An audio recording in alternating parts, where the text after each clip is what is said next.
Hey guys, this is Rob, aka Anomaly, back for another special review slash preview, highlight, whatever you want to call it. History, son. History in the making. So, what we got right here, this is kind of what you guys recollect, what we've been hinting for the past week. We wanted to show you guys something special, something unique, something that's never been quite done before.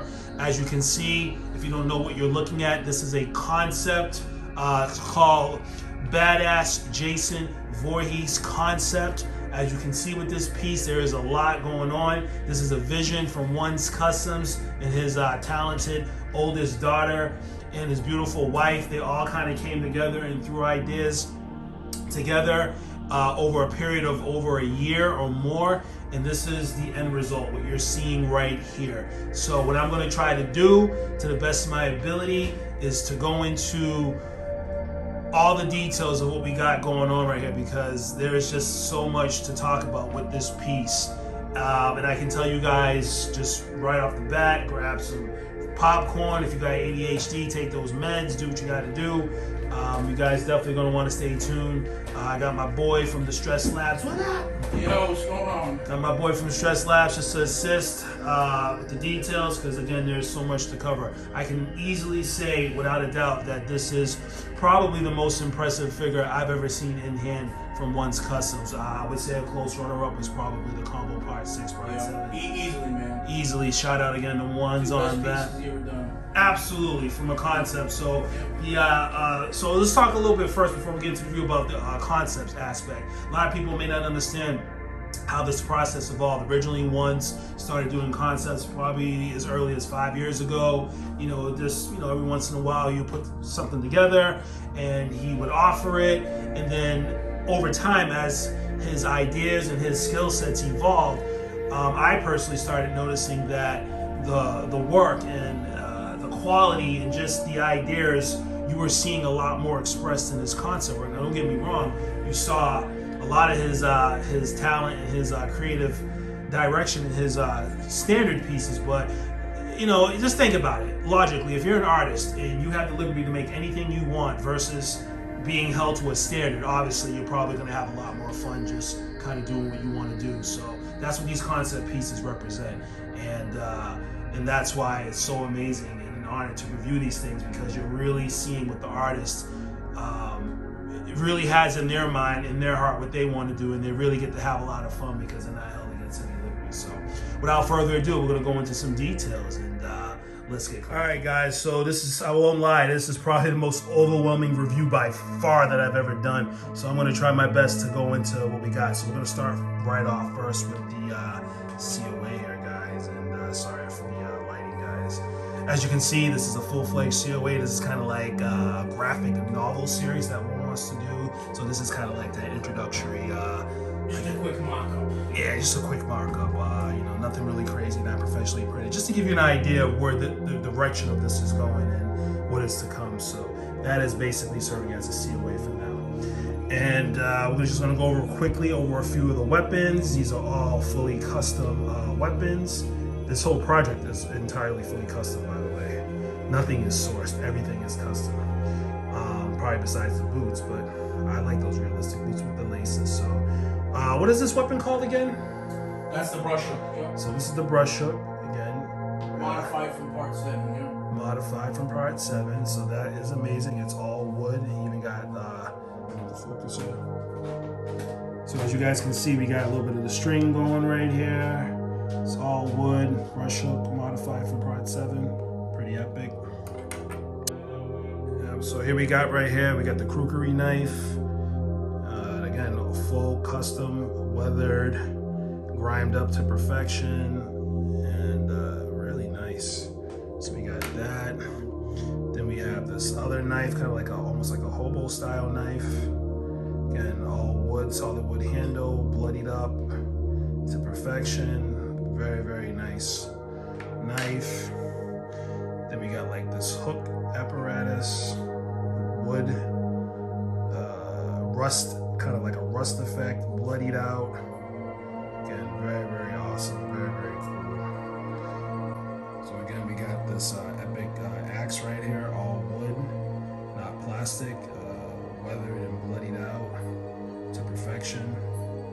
Again, very, very large and massive axe.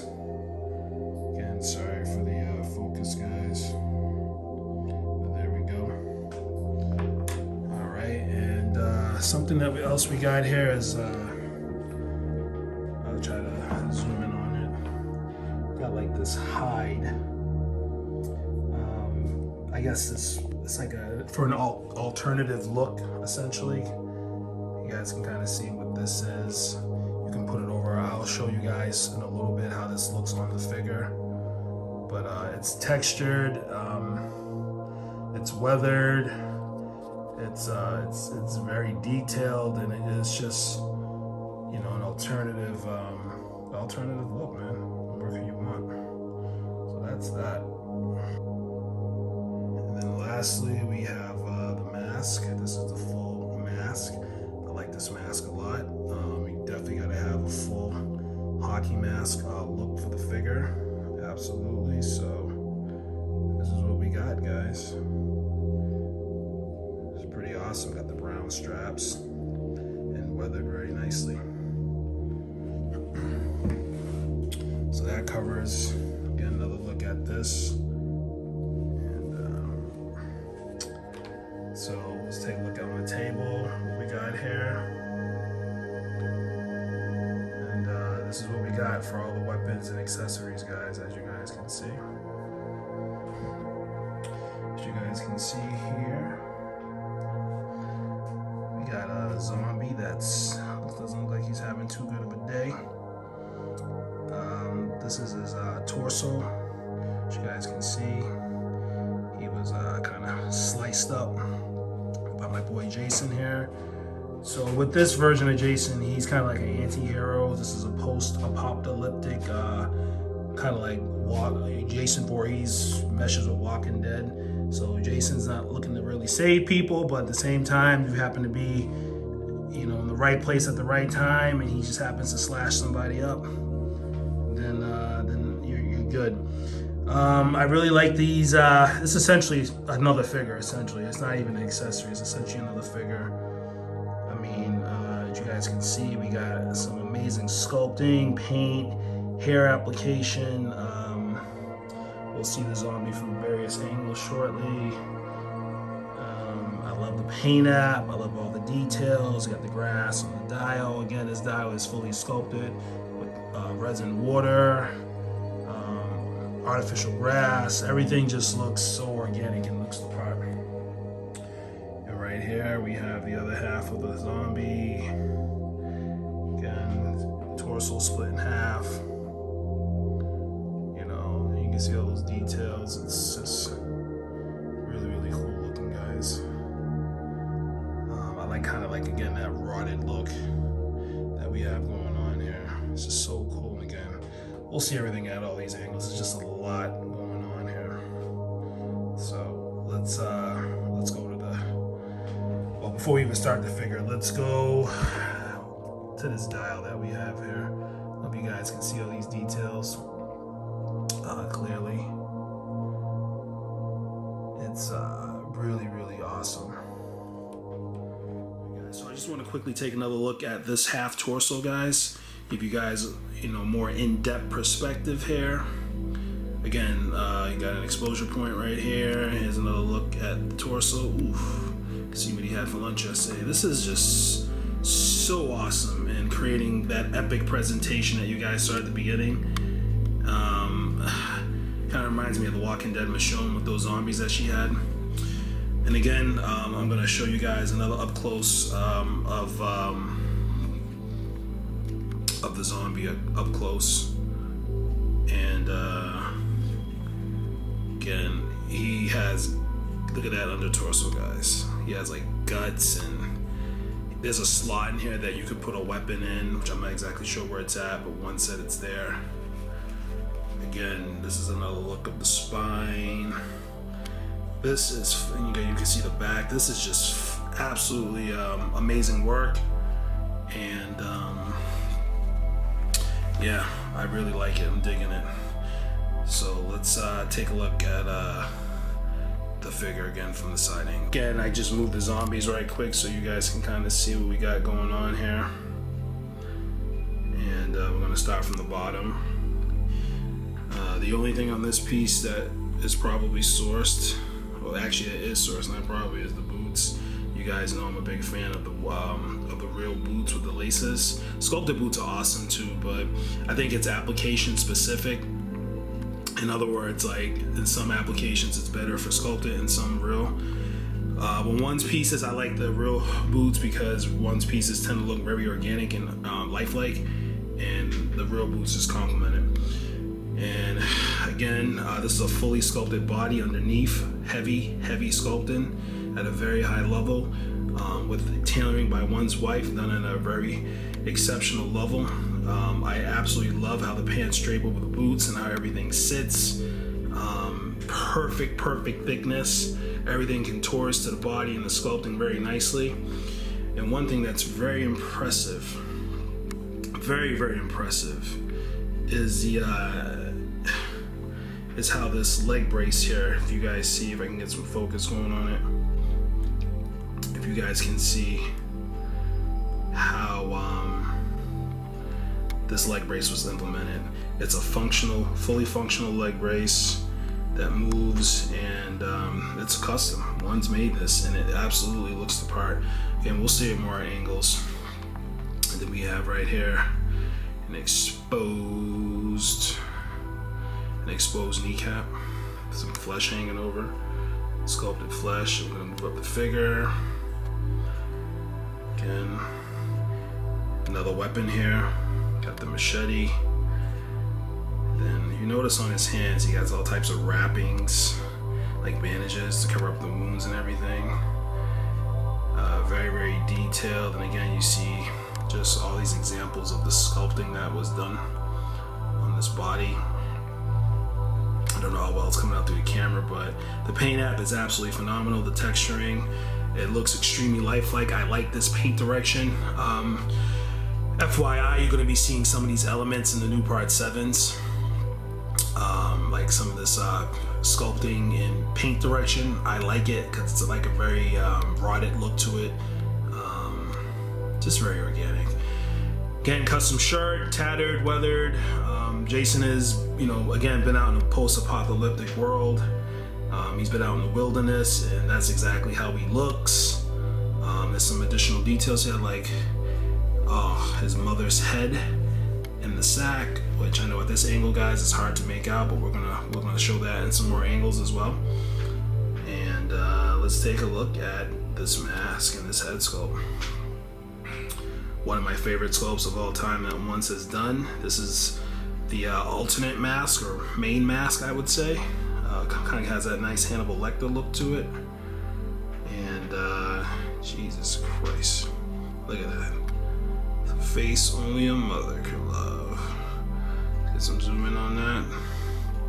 Again, you can see the inside of his chest. It's all sculpted. I'll post some pictures to show what it looks like underneath all that clothing, so you guys can get the full magnitude. Got the machete here on the other hand. Again, more blood, tendon, musculature exposed. Got the chain, some elements from Part 7. Want to emphasize again that the sculpt has, I guess, a combination of many different Jason looks. You got a little bit of Part 7, Part 3, Part 8. It's just nuts. All right. And so let's zoom back and let's take a look at some additional angles, guys. So here we go from the side angle right here. Here's another look at the boots. Another look at the pants. Again, lots of nice blood work. Oh my God, look at the mother's head here, man. Oh my God, that is so sick. I'm sorry. I mean, it's so cool because like you see just enough of her to like really get an idea of what you're looking at, but at the same time it's like, holy moly. Oh my God. Look at the details here, guys, on the elbows. You got the radius bones, and again, here's another look at the arms. Here's another look at how beefy this figure is. And again, this is how we look at it from the side, guys. Don't worry, guys, I'm gonna take the mask off too, so I got you guys. I got you. Absolutely amazing. Absolutely. Here's another look at the base, guys. Again, soak it in, guys, because so probably be the last time you guys ever see this amount of detail for this piece. So really, really soak it in. Let's take a look at them unmasked. You guys, I can't have a review without showing you guys this sculpt up close. There you go, guys. This is the sculpt up close. You know, again, I'll show it off multiple angles. But come on, guys, like, where else are you gonna see some shit like this besides ones? The answer to that question is nowhere. Absolutely fucking amazing, guys. I see some Part 7 here, especially with that nose. Absolutely. Alright, guys, so let's take a look at some more angles. Alright, guys, so here we are from another angle. Again, another look at those boots right quick. You see how that grime and sludge work. And then we have another look at that leg brace, which I think is absolutely brilliant. Shout out to David Tucker. This reminds me of like David Tucker's work. David Tucker does a lot of good things like this, but this is like taken a little bit to the next level here. It's just done very, very well on this piece. Again, this side looks a little different than the other side. On the other side, it was more rotted flesh, and on this side, you actually see exposed musculature. So you got a different kind of dynamic on this side. Again, this is how we're looking from the side angle with the sculpt. Love the straggly hairs, the texturing. Again, I don't know what to say, guys. I mean, the video footage kind of speaks for itself. I really don't need to say much. If you guys, I don't know, guys, this is just fucking absolutely insane. Again, I love this base. Again, if it may be hard to notice, but this, what we're looking at right here is resin water. Resin water, guys. It may not be as evident on, you know, when I'm shooting the video, but that's what it is. And let's take a look from behind. Alright, guys, so this is how we looking from, let's start from below. Again, there's exposure points. That's right. The term that I coined, exposure points everywhere. Get another look at his mommy's head. And again, this is how we're looking from behind, guys. Again, I can't overemphasize just how massive this figure is. And this is how we look from behind the head.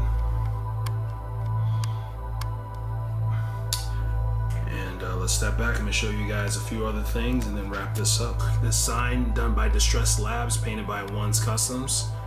Awesome, awesome detail here. You can have it hanging or falling, like kind of like we have it. I kind of like the look with it hanging. But again, another detail I didn't want you guys to miss out on. I'm going to open up his coat a little bit, just so you guys can kind of see the guts and all these other details on this piece. Got the belt. Real leather belt with, you know, all the body sculpt, and again, I'll show reference pics. Again, guys, there's just details here for days. And let's take one last look at you know, the masks, the weapons. You know, I got the weapons here, the hook. It's just, you know, we got the brush hook. Everything here is just epic. So, and one more look at that head, and let's wrap. All right, guys. So I hope you guys enjoy the review slash preview of easly the best piece that I think One's ever made in this catalog. This piece is just an amazing piece of artwork from his entire family, essentially. So. Again, the footage really kind of speaks for itself. There's not really much I need to say. You guys saw everything as I've seen it, and seeing this thing in hand is just a whole different experience. So, Paul, you got any final words for this? I just want to say thank you to One, of course, man. You know, One, I was just very surprised, you know, that he even got rid of it, considering, you know, the importance of it and, you know, the relevance of it, and just a piece of history, man. 1/6 history, One's Customs brand history, and, you know, these are the types of pieces, guys, that, you know, you have to you have to just fucking be vetted, I guess, in the hobby to fucking have the opportunity to get one of these. Rob, is possibly gonna pick one up, stuff like that. And another thing I want to touch on, guys, which I hear people from time to time, and they're saying like, oh, well, why is this being put out, and why is this not being worked on? And I want to just break it down for people here without fucking looking like an asshole, sounding like an asshole. But everybody has a 9-to-5 job where most people work 5 days, right? Well, this is what one does in his spare time on his off day or off days, and this is why this piece has been being worked on for over a year. And I usually do the same thing with my free time. But sometimes, me and one usually are working 7 days a week. But, it's just something to think about whenever people see things like this posted out of the blue, because they think that, we're sitting here dropping everything and just spending fucking 100 hours to work on something. You know what I'm saying? Like obviously Rob knows. He's been in the hobby a while. Yeah, definitely, guys. So basically, just to reiterate what Paul's saying, everyone has passion projects, and these guys are artists, and they enjoy making products and producing the runs and bringing you guys quality. But they also like enacting their own visions in their personal time, as any artist would like to do. So, but either way, things are pretty much in alignment with what we are looking to do in terms of future releases. Some setbacks here and there, but I can assure you guys are getting better and better quality. So no worries in that regard. If you guys have any questions, all the links will be in the bio. Hit me up. Hit Galactable. Shout out to Dan Terezzo, Chris Parmesan Cheese, I Am Toys, David Tucker, Distress Labs, or myself, Nami682, and all as well. So stay tuned. Got some prototypes coming soon, and some other goodies, and a partridge in the pantry. So till then, I'm out. Peace.